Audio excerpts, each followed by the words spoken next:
رب اشرح لي صدري ويسر لي امري واحلل عقدة من لساني يفقهوا قولي.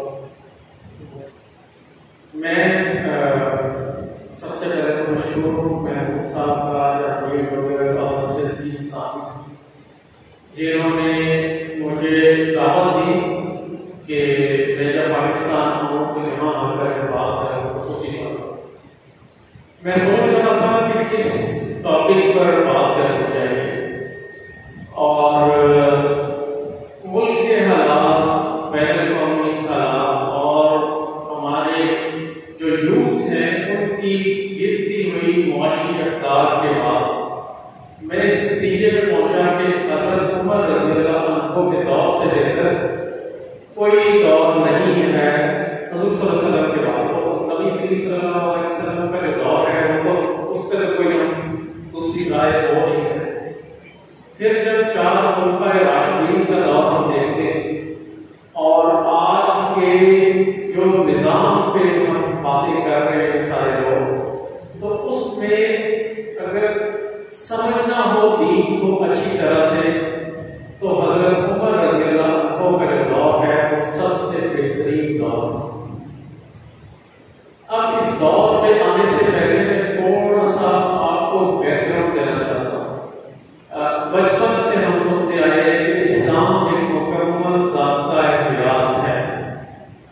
تو ایک ہے ورڈ ضابطہ اور دوسرا ہے حیات. ضابطہ کہتے ہیں کہ اصولوں، مطلب کہیں پہ بھی آپ جاتے ہیں یا فوج میں بھرتی ہو گئے، آپ موٹر وے پہ جاتے ہیں تو اگر وہ موٹر وے کے قوانین کو آپ توڑیں گے تو فوراً موٹر وے پولیس آپ کو روک دیں گے کہ آپ اوور اسپیڈنگ پہ چلیں تو پھر آپ کو فائن ہو جاتا ہے. تو آپ کو ان ضوابط کو اگر پورا کر رہے ہیں تو پھر آپ ٹریول کر سکتے ہیں. اسی طرح زندگی گزارنے کے جو اصول ہیں وہ ہے اسلام. تو جب تک ہم اصولوں کو سمجھیں گے نہیں تو ہم زندگی کیسے بہتر گزار سکتے ہیں. آج کل کے جو نوجوان ہیں اکثر آپ سوچتے ہوں گے کہ ایک ایپ ہے جسے کہتے ہیں گوگل میپ. دنیا کے آپ کسی کونے میں چلے جائیں، آپ نے اگر جگہ کا نہیں بھی پتا اس میں آپ ڈائریکشن ڈالیں وہ آپ کو لے جاتے ہیں. تو کون لے کے جائے گا؟ جس کے موبائل میں گوگل ایپ ہوگی اور جس کو اس کا استعمال آتا ہے. تو اگر اسلام مکمل ضابطہ حیات ہے تو کیا ہم نے وہ اسلام کی ایپ اپنے اندر انسٹال کر لی؟ اگر وہ اپلیکیشن ہی ہم نے انسٹال نہیں کی اور اس کو سمجھنے کی کوشش نہیں کی تو پھر زندگی کیسے مکمل ہوگی؟ یہاں پر وہ کہتے ہیں نا کہ جب بچہ پیدا نہیں ہوا ہوتا تو اس کے والدین سوچ رہے ہوتے ہیں کہ میرا بیٹا بڑا ہو کے کیا بنے. کوئی کہتا ہے انجینئر بنے، کوئی کہتا ہے ڈاکٹر بنے، کوئی کہتا ہے آرمی افسر بنے، کوئی کہتا ہے CSP افسر بن جائے تو بڑی بات. یہ وہ خواہشات ہیں والدین کی. آپ مجھے ایمانداری سے بتائیں کہ کتنے پیرنٹس ہیں جو یہ چاہتے ہیں کہ بڑا ہو کے میرا بیٹا مولوی بنے، امام حاصل بنے. حالانکہ یہ جو منبر ہے جس پہ میں آج بیٹھا ہوں یہ تو نبی کریم صلی اللہ علیہ وسلم یہاں پہ بیٹھا کرتے تھے. یہ تو وہ جگہ ہے جہاں خلفائے راشدین بیٹھا کرتے تھے. جو لیڈ کرتے تھے وہ اس منبر پہ بیٹھتے تھے. ہم نے ہر دور میں تبدیلیوں نے اس منبر کی بھوکت کو ختم کر دیا. ہم نے اس کا جو اصل معیار تھا، مقام تھا، اس کو ہی ہم بھول گئے. میں پچھلے سال جب آیا پاکستان تو ایک لڑکا ہے، وہ اس کو بڑا شوق تھا مجھ سے ملنے کا. ملاقات اکثر نہیں ہو سکی کا سوال زیادہ، میرا ٹائم نہیں ہوتا جب میرے کو زیادہ سے زیادہ 1 دن کے لیے آتا ہوں. تو میں رات کو پہنچا، میں نے کہا جی بس یہ 1-2 گھنٹے ہیں، آپ آنا چاہتے ہیں تو آ جائیں. وہ مجھے ملنے آیا، ملنے کے بعد وہ واپس چلا گیا. پھر اس نے ایک مضمون لکھا. اس مضمون میں اس نے لکھا تھا کہ کسووال سے نیو یارک کا سفر. نیو یارک میں جو کہ اقوام متحدہ کا ہیڈ کوارٹر ہے. تو اس میں اس نے وہ میری ساری اچیومنٹ زندگی کی گنائی. اچھا میں اس کو پڑھ بھی رہا تھا اور سوچ بھی رہا تھا. میں نے کہا وہی جیسے میں نے کہا کہ ہر والد کی خواہش ہوتی ہے کہ اس میرے والدین کی بھی تھی. میں یہاں سے کیڈٹ کالج چلا گیا، کیڈٹ کالج سے آرمی میں چلا گیا، آرمی سے امریکہ چلا گیا، امریکہ سے اقوام متحدہ چلا گیا. تو دنیاوی منزلیں میں نے طے کر لی. میں نے پھر یہ سوچا کہ جو ہماری تخلیق تھی، ہمارے رب نے بھی تو کچھ سوچا ہوگا کہ اس نے ہمیں کیوں بنایا. قرآن مجید میں آتا ہے کہ وما خلقت الجن والانس الا لیعبدون، کہ جنوں اور انسانوں کی تخلیق کا مقصد اللہ کی عبادت ہے. تو میں نے کہا میں نے باقی منزلیں تو طے کی ہیں، تو کیا میں نے وہ کام کیا جس کے لیے میرے رب نے مجھے پیدا کیا؟ تو مجھے جواب نہیں میں ملا. مجھے ہاں میں ٹک نہیں کر سکا اس مضمون کو. باقی مضمونوں میں شاید میں A کلاس تھا، میں اسٹار تھا، میں فرسٹ آتا تھا، لیکن جو میری تخلیق کا میرے رب نے مقصد بنایا تھا اس میں مجھے اپنا آپ پاس ہوتے ہوئے نظر نہیں آیا. مجھے وہ 33 نمبر نہیں کہیں نظر آئے کہ میں 33 نمبر لے کے اس مضمون میں پاس ہو رہا ہوں کہ نہیں ہو رہا. پھر اگلی سوچ آئی کہ کیا میں کیا کروں. طارق جمیل صاحب آئے 6 سال پہلے میرے پاس، میرے گھر نیروبی، تو مجھے کہتے ہیں بیٹا آپ بڑا اچھا بولتے ہیں تو آپ دین کی طرف آئیں. میں نے کہا اچھا نہیں سوچوں گا انشاءاللہ. 5-6 سال گزر گئے. میں نے کہا اچھا میں ارلی ریٹائرمنٹ 55 سال میں لے کے تو میں پھر کسوال جا کے وہاں سے تکلیف شروع کروں. پھر میرے دماغ میں آیا کہ میں 55 سال کی عمر کے لیے انتظار کر رہا ہوں اور مجھے اپنے اگلے سانس کا نہیں پتا کہ مجھے آنا ہے کہ نہیں آنا. تو کیا یقین ہے کہ میں اس وقت تک زندہ رہوں گا؟ تو میں کیا کروں؟ اس وقت سے پھر میں نے سوشل میڈیا پہ آ کے قرآن کو پڑھنا شروع کیا، سیکھنا شروع کیا. پھر وہاں ہماری ایک اقوام متحدہ کی مسجد ہے جس میں سعودی عرب کے سارے ملکوں کے مسلمان آتے ہیں نماز پڑھنے. تو ایک دن وہاں مسجد نہیں تھے، جو ایک وہاں پہ بھی تو UN کے اسٹاف ہی پڑھاتے ہیں نماز، تو وہ شخص نہیں تھا. اس نے کہا یار کوئی ہے جو کرا سکے تو سارے. تو میرے اندر وہ ایک تھا جذبہ کہ یار میں کچھ کروں. تو میں نے اچانک کہا، میں نے کہا اچھا چلو میں آ جاتا ہوں. تو میرا پہلا خطبہ تھا جنگ احد پہ. پھر میں نے دوسرا خطبہ دیا میاں بیوی کے سلوک پہ، پھر معاشرت پہ، پھر آپ جب ڈپریشن میں چلے جاتے ہیں تو کیسے نکلیں، اور کافی سارے 10-12 ٹاپکس ہیں جن کے اوپر پھر میں نے جمعے والے دن میں پھر خطاب کرتا تھا. یہ میں نے بیک گراؤنڈ آپ کو اس لیے بتائی کہ ہر انسان کی زندگی میں ایک ٹرننگ پوائنٹ آتا ہے. وہ جتنی جلدی وہ موڑ آ جائے اتنا جلدی آپ پہنچ جاتے ہیں. لائک میں نے ملتان جانا ہے اور میں اس ڈائریکشن میں جا رہا ہوں، تو کیا میں ملتان پہنچوں گا؟ میں تو لاہور جاؤں گا نا. تو جتنا جلدی میں مڑ کے واپس ملتان والی سڑک پہ چڑھ جاؤں گا تو پھر تو میں ملتان پہنچ جاؤں گا. تو یہ دین کی بھی سڑک ہے. اس سڑک پر آپ جتنی جلدی آ گئے اتنی جلدی آپ کامیاب ہو. میری زندگی کے بہترین 10 مہینے، اگر میں آپ کو یہ کہوں کہ میری زندگی کے خوشحال ترین اور خوش ترین 10 مہینے جو تھے وہ کون سے تھے، تو میں کہوں گا یہ والے 10 مہینے، جس میں اللہ تعالیٰ نے مجھے توفیق دی کہ میں دین کی طرف اور ایمان کی طرف آؤں. کہ آپ اپنی نوکری بھی کریں، سارے کام کریں، دین آپ کو بالکل نہیں روکے. یہاں پہ لوگ کہتے ہیں کہ نہیں ہمارے پاس ٹائم ہی نہیں. اور بھائی ٹائم میں رب برکت ڈال دیتا ہے جب آپ کام کی طرف، رب کی طرف جاتے ہیں، آپ کو اندازہ ہی نہیں. اب چلتے ہیں حضرت عمر رضی اللہ عنہ کے 3 حصوں میں بیان کروں گا. سب سے پہلا حصہ ہے کہ حضرت عمر رضی اللہ عنہ کا اسلام قبول کرنے سے پہلے کا ٹائم، اسلام قبول کرنے کے بعد سے خلافت تک کا ٹائم، اور پھر خلافت کے 2 حصے. ایک ہے کہ حکومت کیسی ہونی چاہیے اور دوسرا یہ ہے کہ معاشرت کیسے ہونی چاہیے. اور آخر میں پھر پیغام دوں گا، آپ لوگوں کو بتاؤں گا کہ میں اس ساری چیز سے کیا اخذ کر کے، اور میں کیا چاہتا ہوں کہ ہمارے نوجوان، ہمارے والدین، ہمارے بھائی اپنی زندگیوں کو کس ڈائریکشن میں لے کر جائیں. حضور صلی اللہ علیہ وسلم نے جب نبوت کا اعلان کیا تو اس وقت حضرت عمر رضی اللہ عنہ جو ہمارے ہیرو ہیں، مسلمانوں کے ہیرو، ان کی عمر تھی 27 سال. وہ اس وقت تک زمانہ جاہلیت میں تھے. قریش جب بھی کہیں بھیجتے تھے تو حضرت عمر رضی اللہ عنہ کو بھیجتے تھے. بات چیت میں بہت اچھے تھے، دلیر بہت تھے، زمانہ فہم تھے، بزنس کرتے تھے، بڑے خوبصورت نوجوان اور تناور شخصیت. لوگ ڈرتے بھی تھے بہت حضرت عمر رضی اللہ عنہ سے. تو یہ تھا مقام حضرت عمر رضی اللہ عنہ کا اسلام قبول کرنے سے پہلے بھی. دہشت کا یہ عالم تھا کہ حضرت عمر نے جب اسلام قبول کیا تو وہ 40ویں شخص تھے. اس سے پہلے صرف 39 لوگ تھے جنہوں نے اسلام قبول کیا. یہاں پر میں یہ ذکر کرتا جاؤں کہ حضور صلی اللہ علیہ وسلم نے دعا کی تھی اللہ تعالیٰ سے کہ ابو الحکم، جس سے عرف عام میں مسلمان جانتے ہیں ابو جہل کے نام سے، یا حضرت عمر فاروق رضی اللہ عنہ میں سے کوئی ایک شخص دین کی طرف آ جائے تاکہ مسلمانوں میں تقویت آ جائے.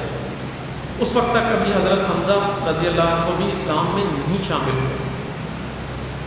مسلمانوں پہ ظلم و ستم ہو رہے تھے.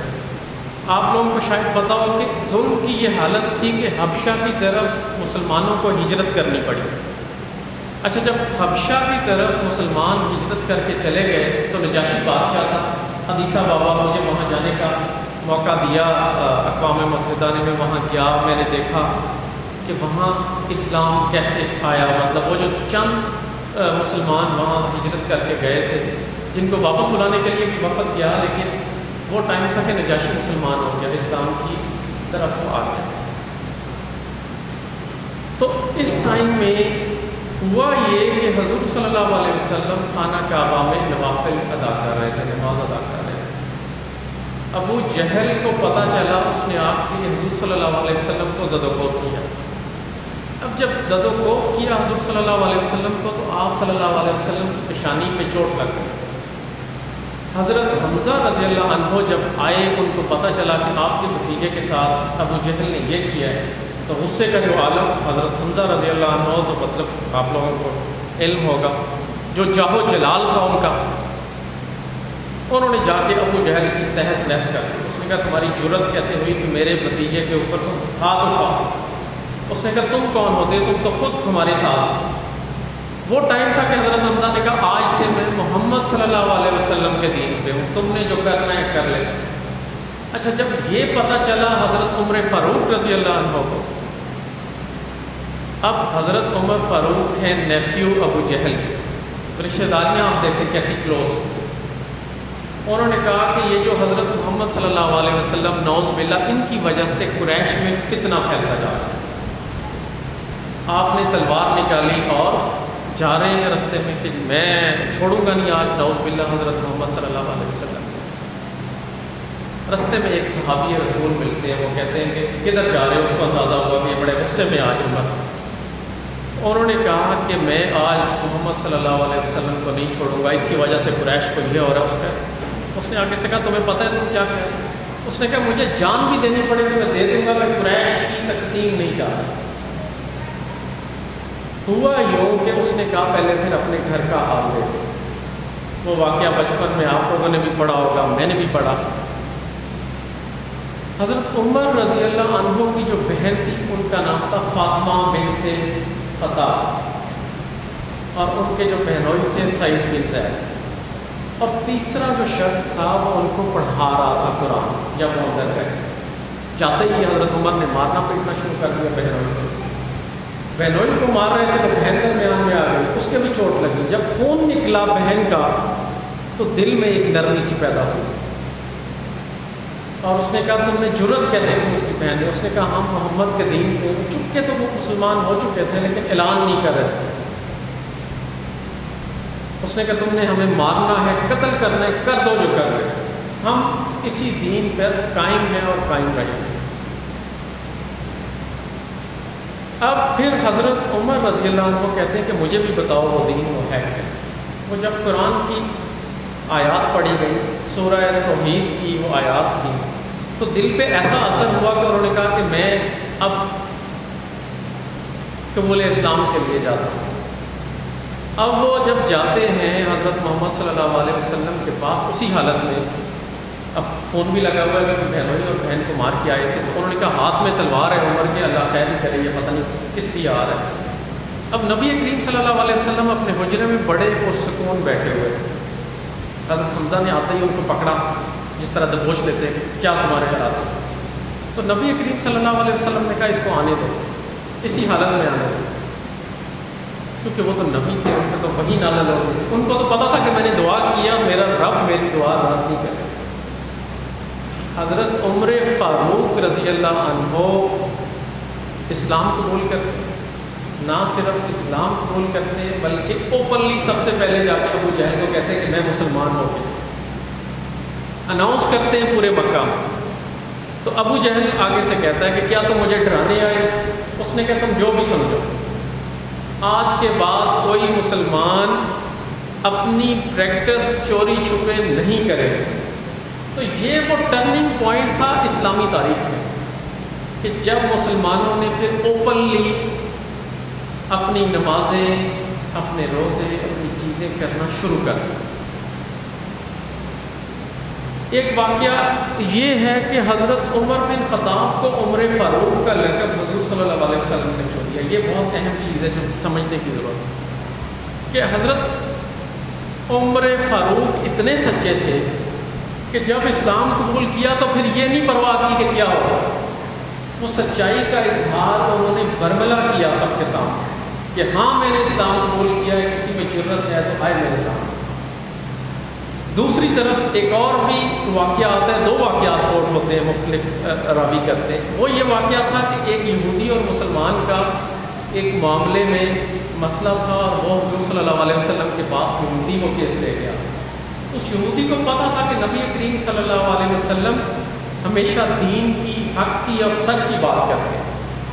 اب وہ فیصلہ وہ جو منافق مسلمان تھا اس کے خلاف چلا گیا، اس نے اس کے فوراً بعد حضرت عمر فاروق کے پاس چلا گیا کہ یہ ہوا ہے۔ اس نے کہا کیا کہہ رہے ہو آپ؟ کہتے ہاں وہ محمد صلی اللہ علیہ وسلم نے یہ فیصلہ میرے خلاف دیا ہے۔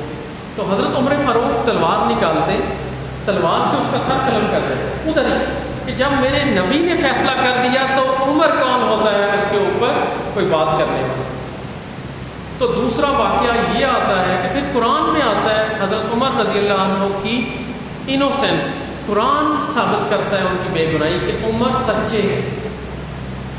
قرآن میں آ جاتا ہے کہ عمر رضی اللہ عنہ نے جو کیا وہ بالکل ٹھیک کیا، تو اس لیے اس کے اوپر آپ ان کو بالکل مورد الزام نہ ٹھہرائیں۔ آخری واقعہ حضرت عمر کا مدینہ ہجرت کرنے سے پہلے یہ ہے کہ اب جب پتہ چلا کفار مکہ کو کہ مسلمان ہجرت کرنے جا رہے ہیں، انہوں نے تو مسلمانوں کا جینا دوبر کر دیا، رستے میں کسی کو مارتے، کبھی کسی کو کچھ کرتے۔ تو حضرت عمر رضی اللہ عنہ نے اپنے ایروز لیے، تلوار اٹھائی، خانہ کعبہ کے ساتھ چکر لگائے اور وہاں پہ اناؤنسمنٹ کی کہ اگر کسی عورت کو بیوہ ہونا ہے تو اپنے خامند کو بھیجے، اگر کسی ماں نے اپنے بچوں کو یتیم دیکھنا چاہتا ہے تو عمر یہاں کھڑا ہے، آئے اور مجھے روکے۔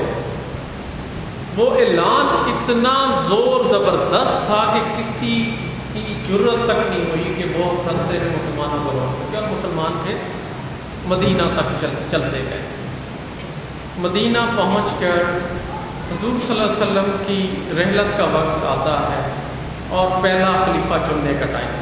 تو حضرت ابو بکر صدیق رضی اللہ عنہ نے کہا کہ عمر سے بہتر اور کون ہو سکتا ہے، میں بوڑھا ہو گیا ہوں، میرے اندر ہمت اور بجرت نہیں۔ تو حضرت عمر فاروق نے کہا کہ میری ہمت، میری جرت، میری توانائی آپ کے لیے، اور میں آپ کے ساتھ ہوں، آپ سے بڑھ کر، آپ سے بہتر خلیفہ کوئی نہیں ہو سکتا۔ ہم بات کرتے ہیں جمہوریت کی، اسلام سے زیادہ جمہوریت کسی مذہب میں نہیں۔ کیا حضور صلی اللہ علیہ وسلم نے اپنی بیٹی کو یا اپنے داماد کو تو نامینیٹ نہیں کیا؟ نبی کریم صلی اللہ علیہ وسلم چاہتے تو کر جاتے، صحابہ نے مشاورت کی، حضرت ابو بکر صدیق کو چن لیا۔ حضرت ابو بکر صدیق کی رحلت کا جب ٹائم قریب آتا ہے اور وہ صحابہ کرام کو بلاتے ہیں کہ میں سوچ رہا ہوں کہ اگلے خلیفہ کے لیے ہم مشورہ کر لیں. تو حضرت عمر فاروق ویسے ہی چلے جاتے ہیں. وہ کہتے ہیں میری اس میں کوئی انٹرسٹ نہیں ہے، میں نے خلیفہ نہیں بننا، میں تو دین کا سپاہی ہوں اور دین کے لیے لڑوں گا. تو وہ جو مشاورت ہوتی ہے، نام آ جاتا ہے حضرت عمر فاروق رضی اللہ عنہ کا.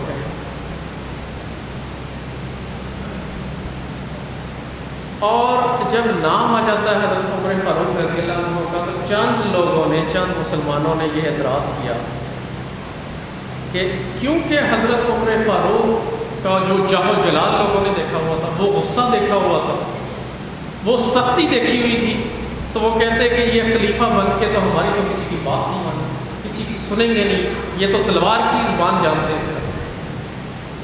اب حضرت عمر فاروق رضی اللہ عنہ تھوڑے سے پریشان ہیں اور گھر میں بیٹھے ہیں.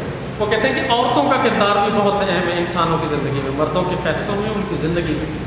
تو آپ کی زوجہ محترمہ کا نام تھا حضرت عاتکہ.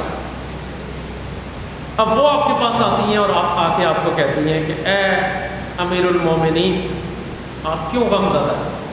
انہوں نے کہا کہ چند لوگوں نے یہ بات کی ہے کہ عمر فاروق کو آپ خلیفہ چن رہے ہیں، یہ تو ہمارا جینا دوبر کر دے گا. تو حضرت عاتکہ کہتی ہیں کہ اے امیر المومنین، آپ سخت ہیں ظالموں کے لیے، آپ سخت ہیں جابروں کے لیے، آپ سخت ہیں ان لوگوں کے لیے جو اسلام کے مخالف ہیں. آپ تو بہت نرم دل ہیں جو دین کے اوپر ہے، جو نبی کریم صلی اللہ علیہ وسلم کے دین کے خیر خواہ ہیں، ان کے لیے تو آپ بڑے نرم گوش ہیں. تو وہ ایک تسلی سی ملی حضرت عمر رضی اللہ عنہ کو. اچھا، اب خلافت کا پہلا دن،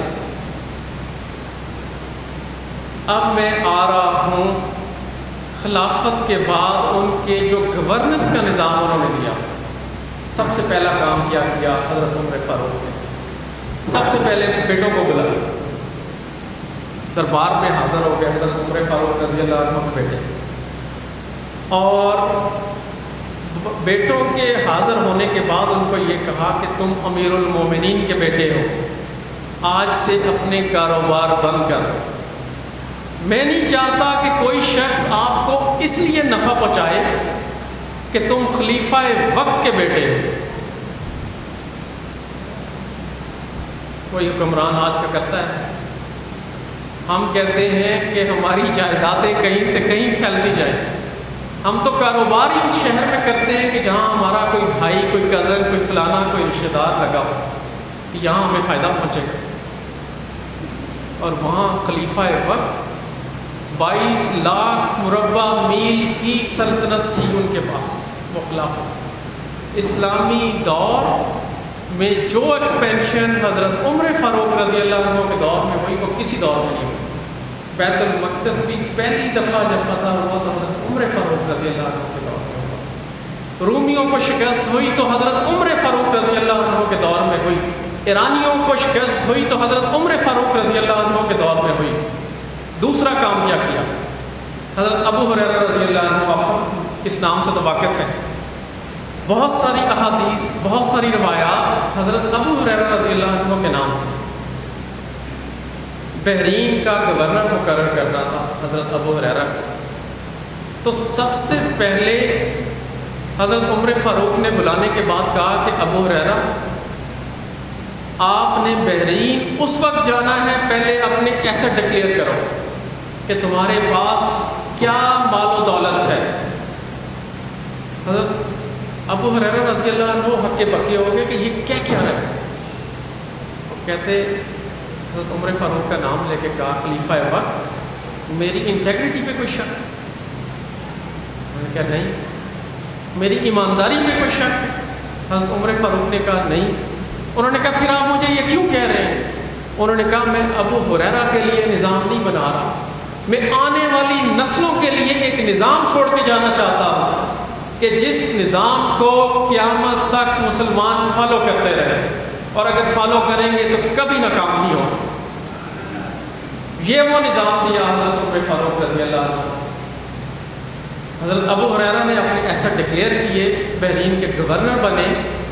اور ساتھ ہی حکم یہ جاری کر دیا کہ جب وہاں جاؤ گے، جیسے ہم یہاں بیٹھے ہیں، تو جو بھی حکومت کا کارندہ ہوگا وہ علل اعلان اپنی ڈیوٹیز کا بتائے گا کہ میں آپ کا گورنر ہوں، میری یہ ذمہ داریاں ہیں، تاکہ کوئی اپنی ذمہ داری سے تجاوز نہ کر سکے۔ یہاں حلقے کا SHO مان نہیں ہوتا، شاید میں یہ بھی بڑا کہہ گیا ہوں، گاؤں کا نمبردار مان نہیں ہوتا۔ آپ کسی کو تھوڑی سی طاقت دے کر تو دیکھیں، اس کے بعد اس کا سلوک اپنے آپ سے دیکھیں۔ اگر کوئی بھی شخص اس نظام میں تھا تو وہ اوپنلی آ کر بتاتا تھا کہ میں اس ذمہ داری پہ مجھے تعینات کیا گیا اور میری یہ ڈیوٹیاں ہیں، تاکہ لوگ آپ کو اوپنلی پوچھ سکیں اگر آپ کراس کریں اس لمٹس کو۔ آگے میں واقعات حضرت عمر کی زندگی سے آپ کو بتاؤں گا کہ جہاں کراس کیا تو کیسے لوگوں نے خلیفہ وقت کو پوچھ لیا کہ آپ کیسے کر سکتے ہیں۔ آپ مجھے بتائیں، آپ کہہ سکتے ہیں آپ کسی سے آج؟ آپ پوچھ کے تو دیکھیں، اگلے دن آپ کے اوپر اتنی جھوٹی FIRs، آپ کے اوپر کیا کیا مقدمات، کیا کچھ نہیں ہو جائے۔ کریک ڈاؤن کیا حضرت عمر فاروق رضی اللہ عنہ نے مافیاز کے خلاف۔ بازار میں گئے، وہ جو اناج تھا اس کی 2 چھوٹے چھوٹے مگے آپ کہہ لیں، وہ 1 دینار کے وہ بیچ رہا تھا تاجر۔ خلیفہ وقت کہتے ہیں یہ کیسے ہو سکتا ہے؟ اس نے کہا جی بس یہی ہے۔ اس نے کہا کوئی اور تاجر نہیں ہے؟ انہوں نے کہا جو بھی اناج مدینہ میں آتا ہے یہ شخص سارا خرید لیتا ہے، اس کی منوپلی ہے۔ جس طرح آج ہم بات کرتے ہیں ذخیرہ اندوزی کی، کہ لوگ کبھی شوگر اکٹھی کر کے بیٹھ جاتے ہیں، کبھی ہم کہتے ہیں تیل کا بحران ہو گیا، فلانا بحران ہو گیا۔ حضرت عمر فاروق نے حکم دیا کہ آج کے بعد کوئی شخص بھی تجارت کرنا چاہتا ہے مدینہ میں تو وہ میرا مہمان ہوگا، خلیفہ وقت کا مہمان ہوگا۔ چند دنوں میں قیمتیں بالکل بہترین ہو گئی، اور پرائس کنٹرول پہ کس کو لگایا؟ ایک خاتون کو۔ پورے بازار کو کنٹرول کر دی تھی ایک عورت۔ تو یہ کہنا کہ عورتوں کو کام کرنے سے اسلام نے روکا، ایسا کچھ نہیں۔ ہاں، ہر چیز کی ایک رسپانسبلٹی، رول ڈیمانڈ کر دی ہے اسلام نے، لیکن منع نہیں کیا۔ اس عورت سے اس بازار کے تمام تاجروں کو پتا تھا کہ اگر کوئی ایسی ویسی حرکت ہوگی تو خلیفہ وقت پیچھے کھڑا ہے۔ آج ایڈمنسٹریشن میں افسروں کو یہی نہیں پتا ہوتا کہ ہمارے پیچھے حکومت کھڑی ہوئی ہے کہ کل کو MP ہے MNA کوئی ان کا تبادلہ کرا دیتا، کیسے بیچارے کھڑے ہو گئے۔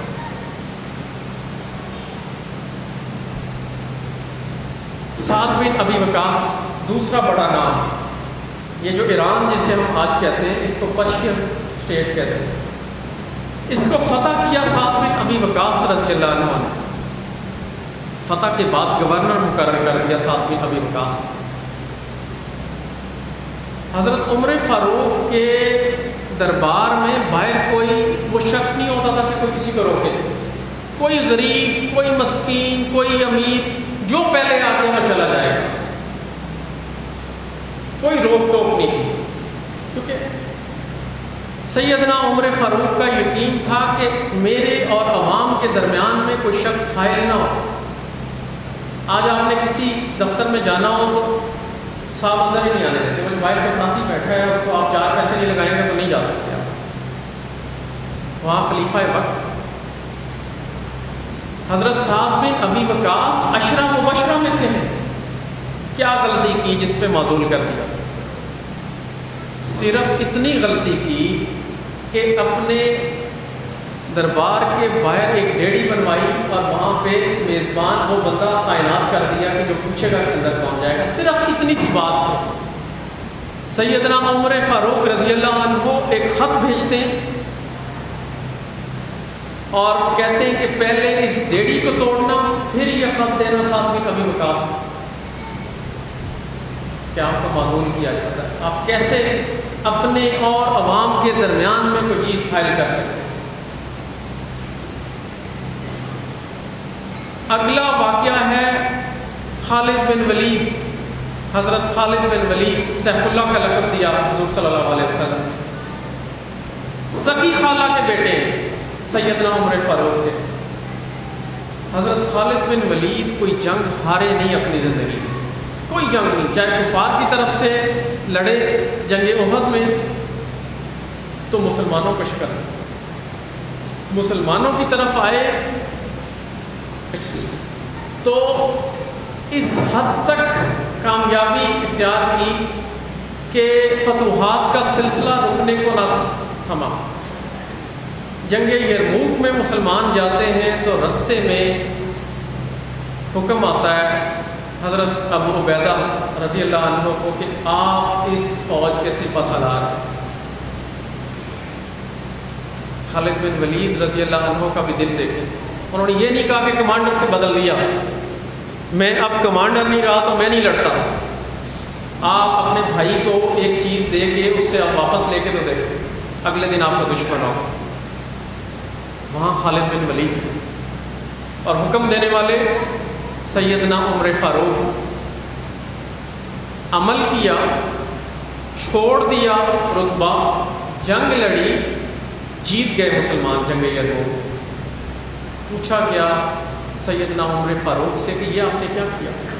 کہتے میں سن رہا تھا چند مسلمانوں سے کہ جس جنگ میں بھی سپہ سالار خالد بن ولید ہے مسلمان وہی جنگ جیت سکتے، تو میں نہیں چاہتا تھا کہ مسلمانوں کا عقیدہ اتنا کمزور ہو جائے، میں چاہتا ہوں کہ مسلمانوں کا عقیدہ اتنا مضبوط ہو کہ وہ یہ سمجھ لیں کہ جب تک اللہ کی رضا ان کے ساتھ ہے تو وہ کامیاب ہیں۔ یہ تھا مقصد۔ ابو عبیدہ رضی اللہ عنہ گورنر مقرر ہو گئے شام میں، انہوں نے ایک علاقہ کنان ہے وہاں پہ اس کا انچارج بنا دیا خالد بن ولید رضی اللہ عنہ۔ اب خالد بن ولید بہت امیر گھر کے تھے، اب خانہ کعبہ کا جب غلاف چینج ہوتا تھا تو آدھی کنٹریبیوشن سارے مکہ کے لوگ کرتے تھے اور آدھی کنٹریبیوشن صرف ان کی فیملی، تو وہ ایک بڑے سردار کے بیٹے تھے۔ اب وہی سٹائل تھا ان کا اسلام قبول کرنے سے پہلے بھی کہ خرچ اور سارا، لیکن یہاں سیدنا عمر فاروق نے حکم دیا تھا کہ یہ مال غنیمت صرف اور صرف غریبوں پہ تقسیم ہوگا۔ تو وہاں پہ کچھ شعراء آئے، ان کے دربار میں شعر پڑھے۔ اس شاعر کا نام تھا اشاد ابن قیس ابن کندی۔ تو حضرت خالد بن ولید 10,000 درہم کا انعام اس کو دے دیتے۔ یہ بات جب پہنچتی ہے حضرت عمر فاروق رضی اللہ عنہ تک تو وہ کہتے ہیں کہ میں فی الفور یہ حکم دیتا ہوں کہ آپ ان کو تبدیل کر دیں۔ سارے لوگ پریشان تھے کہ اب ہوگا کیا، بہت بڑا فیصلہ کہ پہلے آپ نے ان کو سپہ سالاری سے اتارا، اب آپ ان کو ایک علاقے کی گورنری سے بھی معزول کر رہے ہیں، تو مسلمانوں کو ڈر تھا کہ کہیں بغاوت نہ ہو جائے۔ بڑا قبیلہ تھا خالد بن ولید کا، دلیر آدمی تھا، جب آپ کسی فوج کے سربراہ ہوتے ہیں تو وہاں آپ کی ایک ایفیلیشن ہو جاتی ہے لوگوں کے ساتھ، لیکن وہ مسلمان اپنے لیے نہیں جیتے تھے، اپنے لیے نہیں لڑتے تھے، وہ اللہ کے لیے لڑتے تھے اور اللہ کے رستے پہ آنے والے ہر حکم پر سر تسلیم خم کرتے تھے۔ خالد بن ولید رضی اللہ عنہ نے اس حکم پر بھی سر تسلیم کیا، بلکہ چند سالوں کے بعد آپ کی وفات ہو گئی تو انہوں نے اس بات کا اظہار کیا کہ شروع میں مجھے برا لگا کہ سیدنا عمر فاروق نے مجھے عہدے سے معزول کر دیا، لیکن میں برملا کہتا ہوں کہ عمر فاروق رضی اللہ عنہ کا کوئی فیصلہ غلط نہیں تھا، کیونکہ یہ فیصلے انہوں نے آنے والے دور جو تھے ان کے لیے کیے تھے۔ یہ تو ایک خالد بن ولید ہے، اسلام کے لیے مجھے جتنی جانیں بھی ہوں میں میری جانیں قربان میرے دین کے لیے، اس دین کی بڑائی کے لیے۔ اس گورننس سسٹم کا میں آخری واقعہ بیان کرتا چلوں کہ بیت المقدس کا محاصرہ کر لیا تھا، اس کو جنگ لڑ کے نہیں مسلمانوں نے جیتا تھا حضرت عمر فاروق رضی اللہ عنہ کے دور میں۔ وہ محاصرہ اتنی دیر کیا کہ عیسائی جو اندر بیٹھے ہوئے تھے وہ پریشان ہو گئے کہ اب کریں کیا. پھر یہاں سے پیغام جاتا ہے حضرت عمر فاروق رضی اللہ عنہ کو کہ آپ آئیں، یہ لوگ معاہدہ کرنا چاہتے ہیں. کیسے خلیفہ وقت جائے گا؟ پیچھے حضرت علی رضی اللہ عنہ کو انچارج بناتے ہیں مدینہ میں. ایک اونٹ ہے، کھانے پینے کا سامان ہے، اور ایک ساتھ آپ کا ایک ساتھی. 700 میل کا سفر ہے بیت المقدس سے مدینہ. آدھا راستہ خود اونٹنی پہ بیٹھتے تھے، آدھا راستہ وہ شخص بیٹھتا. کوئی تیسرا بندہ نہیں تھا، کوئی پروٹیکشن نہیں تھی، کوئی گارڈ نہیں تھی، کوئی وی آئی پی پروٹوکول نہیں تھا. 22 لاکھ مربع میل پہ آج تک کسی شخص کی حکمرانی ہوئی نہیں. بات اتنا بڑا حکمران، اتنی سادگی. یہ وہ تبدیلی تھی کہ ایک طرف عمارت، پیسہ، دولت، شہرت، سب کچھ چھوڑا آئے دین میں، اور سادگی اپنا لی. اور سادگی ایسی اپنائی کہ جب بیت المقدس کے پاس پہنچتے ہیں تو باری اس غلام کی آ گئی اٹھنی پہ بیٹھنے کے. تو انہوں نے کہا کہ سیدنا امیر المومنین آپ ایسا نہ کریں. وہ کیا سوچیں گے؟ اس نے کہا میں ان کے سوچنے پہ نہیں سوچ رہا، میں یہ سوچ رہا ہوں کہ میرا رب کیا سوچے گا کہ باری غلام کی تھی اور آقا اونٹ پہ بیٹھا ہوا ہے. سختی سے کہا کہ آپ بیٹھ جائیں. اس غلام کو اونٹنی پہ بٹھایا. لوگوں نے، عیسائیوں نے یہی سمجھا کہ عمر فاروق رضی اللہ عنہ وہ ہیں جو اونٹنی پہ بیٹھے ہوئے، یہ مسلمانوں کا خلیفہ ہے. جب قریب پہنچے تو کیونکہ مسلمان چند ایک تھے وہاں آپ کو ریسیو کرنے کے لیے، انہوں نے بتایا کہ نہیں ہمارا خلیفہ یہ ہے. یہ تھا معیار. آج کل آپ لوگ خبروں میں پڑھا ہوگا ترکی میں طیب اردگان نے مسجد کو کنورٹ کر دیا، اس گرجا گھر کو مسجد میں کنورٹ کر دیا ہاگیا صوفیہ کے نام سے. میں یہاں پہ وہ مسکنسیپشن تھوڑی سی دور کرتا چلوں کہ یہاں پہ بیت المقدس میں جب معاہدہ ہوا تو سیدنا عمر فاروق نے کہا کہ آپ اپنی عبادت گاہوں میں عبادت کرتے جائیں، جو حصہ مسلمانوں کے پاس ہے بیت المقدس کا اس میں مسلمان کریں گے، اور یہودی بھی جب آنا چاہیں تو اپنی عبادت گاہوں میں اپنی عبادت کریں، لیکن وہ یہاں قیام نہیں کر سکتے. یہاں ہوا تھا معاہدہ، جنگ نہیں ہوئی تھی. یہ بہت خاص پوائنٹ ہے جو سمجھنے کی ضرورت ہے، جو کہ آج کل میڈیا میں کئی لوگوں نے جو کہ کہتے ہیں کہ تھوڑا سا علم اور زیادہ بات سوشل میڈیا پہ چلا دی. جو ترکی میں ہوا ہاگیا صوفیہ سب سے بڑا چرچ تھا عیسائیوں کا.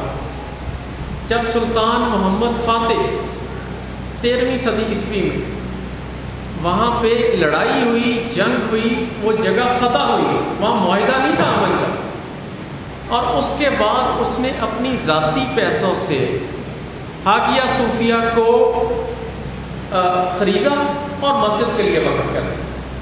پھر کمال احمد ترک آتا ہے اور اس کو چینج کر کے دوبارہ میوزیم بنا دیتا ہے. مجھے وہاں جانے کا اتفاق ہوا، میں گیا وہاں پہ، میں نے دیکھا. تو یہ تھوڑی سی مسکنسیپشن ہے. اب ہم آتے ہیں معاشرت کی طرف.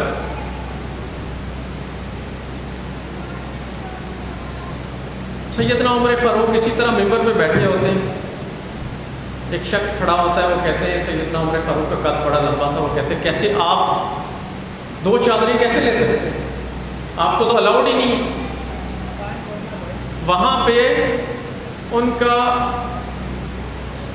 اگر آپ لوگ کہتے ہیں تو میں بند کر دیتا ہوں، میں آخری 5 منٹ میں بائنڈ اپ کرنے جا رہا تھا. اگر لوگ تنگ پڑ رہے ہیں تو ہم بات کو بائنڈ کر لیتے ہیں. یہی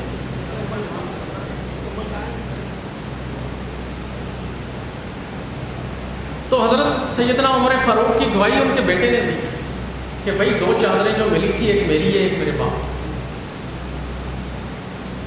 پھر ایک دفعہ آپ گلیوں میں سے گزرتے تھے، رات کو دیکھتے تھے کہ ہوتا کیا ہے، نظام کیسے چل رہا ہے. تو ایک ماں اپنی بیٹی کو کہتی ہے کہ آپ دودھ میں پانی ملا دیں.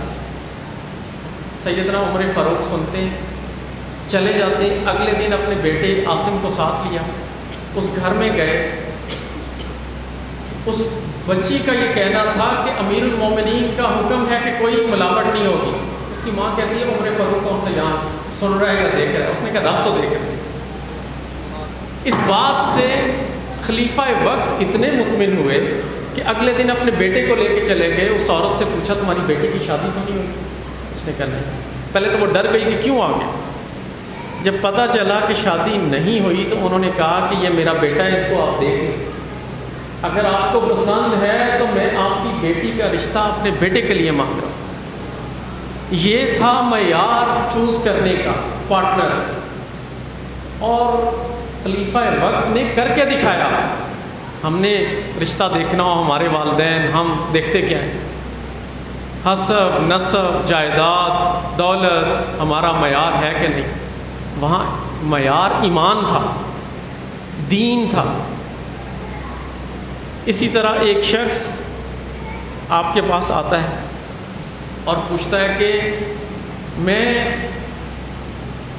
وہ دو لڑکا لڑکی شادی کرنا چاہتے ہیں، لیکن پتہ چلتا ہے کہ وہ کہتے ہیں ہم قریش ہیں، یہ لڑکا قریش نہیں ہے. سیدنا عمر فاروق نے کہا کب سے اسلام میں قبیلے بڑھ گئے اسلام سے؟ کیا یہ دونوں مسلمان ہیں؟ اگر ہیں مسلمان تو کیوں نہیں ہو سکتی شادی؟ دیا حکم وہاں.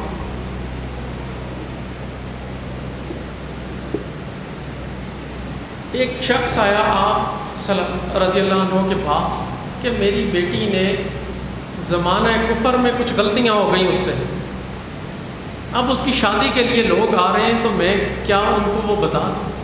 تو سیدنا عمر فاروق کا جو جواب تھا وہ بہت بہترین تھا. اس نے کہا جس چیز پہ میرے رب نے پردہ ڈال لیا اس پہ تم بتانے والے کون ہوتے؟ ہم تو ٹو لگانے پہ ہوتے ہیں. کہیں رشتہ آپ نے کرنا ہے، بچی جب سے پیدا ہوئی اس وقت سے لے کر اس کی ٹو میں نکل جاتے ہیں ہم. کریں پتہ کریں پتہ کریں پتہ، اور کہیں کوئی تھوڑا سا بھی اشارہ مل جائے بس یہ رشتہ نہیں ہو سکتا. ویئر ایز ہمارے معاشرے کے جو مرد ہیں وہ جو مرضی برائی کر کے آ جائیں. میں کنکلوڈ کروں گا اپنی آج کی تقریر کو. مجھے اندازہ ہے کہ ہم کیونکہ آپ لوگ آئے تھوڑا لیٹ تو ہم نے تھوڑا لیٹ شروع کیا آج کے درس کو. جو آج آپ کو نظام نظر آ رہا ہے فوج کا، یہ سیدنا عمر فاروق نے دیا. یہ جو آپ آج وہ جو کہتے ہیں تاریخ پیدائش رجسٹر کرانے جاتے ہیں یونین کونسل میں، تو یہ سیدنا عمر فاروق رضی اللہ عنہ کا دور ہے. یہ پولیس کا نظام سیدنا عمر فاروق رضی اللہ عنہ کا دیا ہوا. آپ کو جو سسٹمز نظر آتے ہیں یہ سیدنا عمر فاروق رضی اللہ عنہ کے دیے ہوئے سسٹمز. میں یہاں پر اپنی بات کا اختتام کرنے سے پہلے آپ لوگوں سے صرف 2-3 درخواستیں کرنا چاہتا ہوں. دیکھو، ہر کام میں حکومت ذمہ دار نہیں ہوتی. اگر میرے کسوال شہر کے تاجر ملاوٹ کر رہے ہیں تو حکومت کیا کرے؟ ٹھیک ہے، حکومت نے گورننس کرنی ہے. کیا آپ کے اندر اپنا بھی کوئی ایمان ہے؟ کیا اس شہر میں آنے والی عورتیں، بیٹیاں، بچیاں وہ محفوظ ہیں؟ کیا یہ جو نوجوان یہاں بیٹھے ہیں یہاں پر، کیا ان کو اس انداز سے دیکھتے ہیں کہ جیسے ان کی اپنی بہن؟ کیا آپ مجھ سے آج اس چیز کا عہد کر سکتے ہیں کہ آج کے بعد کسوال مارکیٹ میں جو شخص آئے گا اس کے ساتھ انصاف ہوگا؟ آپ کی تنظیم ہوگی یقیناً. اس تنظیم کا کام آپ کے رائٹس کو پروٹیکٹ کرنا ضرور ہے، لیکن کیا آپ صرف رائٹس کو پروٹیکٹ کرتے ہیں یا آپ گاہک کو ذلیل بھی کرتے ہیں؟ کیا اس شہر میں گاہک ذلیل ہونا کم ہو جائیں گے؟ میں یہ نہیں کہتا بند ہو جائیں گے، کیونکہ دین انسانوں کے اندر آتے آتے ٹائم لگتا ہے. کیا ہم آج تہیہ کر لیں کہ ہم اپنی پارٹی لائن سے ہٹ کر، اگر میرے گاؤں میں ایک شخص ایک جماعت کا ہے، اس نے ووٹ دوسری جماعت کو دیا ہوا ہے لیکن اس کے ساتھ ظلم ہو رہا ہے، تو کیا پی ٹی آئی والے، نون لیگ والے کے ساتھ ظلم کرتے رہیں گے کہ اب آج وہ حکومت میں ہیں؟ کیا ہم اس چیز کا عہد کر سکتے ہیں کہ ہم جس گاؤں، جس شہر، جس علاقے کے ہیں، دیکھو عوام میں بڑی طاقت ہوتی ہے جب لوگ اکٹھے ہو جائیں اور وہ یہ سوچ لیں کہ میرے گاؤں میں ظلم نہیں ہوگا، میرے گھر میں ظلم نہیں ہوگا، چند لوگوں کے بھائی باہر ہوں گے، ساری عمر بیچارے وہاں پیسہ کماتے ہیں، محنت مزدوری کرتے ہیں، یہاں آتے ہیں پتہ چلتا بھائی نے قبضہ کر لیا، پلاٹ لیا تھا، بھائی ادھر تھا، پیسے بھیجے تھے، کہا تھا رکھ لو، اب میں آیا ہوں وہ دے ہی نہیں رہا واپس، اس پہ کیا حکومت کیا کرے گی؟ یہاں تو کمی ہے ایمان کی، خدا را اپنے اندر ایمان پیدا کرو، اگر ایمان آ گیا تو زندگی کے ہر مرحلے ہر لمحے پہ آپ کامیاب ہو جائیں گے انشاءاللہ۔ کوئی منزل ایسی نہیں ہے جو طے نہ ہو سکے، زندگی کی ہر مقصد میں ہر منزل میں آپ کامیاب ہو، کامران ہوں گے۔ آپ کے وقت میں آپ کے ٹائم میں میرا رب ایسی برکت ڈالے گا کہ آپ سوچ بھی نہیں سکیں۔ صدق اللہ العظیم۔ انشاءاللہ زندگی رہی تو پھر دوبارہ ملے گا۔ اللہ